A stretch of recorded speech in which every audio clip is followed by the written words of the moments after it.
মই কি তোক কাটমাৰ কথা শুনিব আহিছোঁ নেকি ইয়ালে? তেতিয়া তোৰ মন সলনি নহ'লে হ'ল আৰু। মই আৰু নাহোঁ। হে নহ'ব নহ'ব নহ'ব। ঐ তোৰ ইণ্টাৰভিউটো কেনেকুৱা হ'ল? ঠিকে আৰু চাওঁ কি হয়। ধুত কিমান আৰু ইণ্টাৰভিউ দিবি, ব্যৱসায় এটাকে ধৰ আৰু। ব্যৱসায় কৰিবলৈ টকা লাগে নহয়, টকা গছত লগা বস্তু নেকি? পিছে তোৰ দূৰৰ কাষৰ তৰাজনী কিমান ৰৈ থাকিব তোলে? ভাবনা ৰভাৰ তলি মই জিতা নহয়, উৰ্ণিৰ ফাকেৰে তোলৈ চাম কিমান যে ভাল লাগিব। ঐ এই মহাজনৰ পিতেক প্ৰজ্ঞানে এই বহাগতে ঘটনাটো ঘটাব বুলি শুনিছোঁ, তই কিবা এটা কৰ সোনকালে।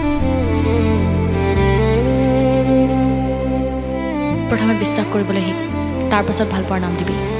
মই আৰু নাহোঁ। হ'ব তই দিবচোন, মই আহি আছোঁ। তই ক'লৈ যাওঁ? এইফালৰ পৰা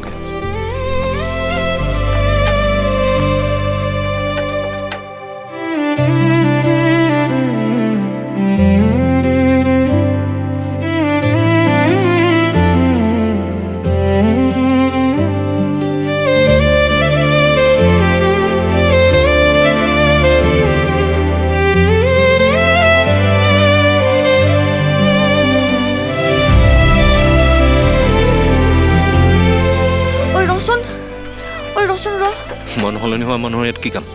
হে ৰচোন উশাহটো লৈ ল'ব দে, তোৰ কাৰণে ভাল খবৰ এটা আছে। তোৰ বিয়া? হে ল'ৰা যিটো কথা কৈ নাথাকচোন। প্ৰজ্ঞানৰ বাপেকে হেনো তাৰ আৰু মোৰ হৈ এই বেজৰ চাব গৈছিলে।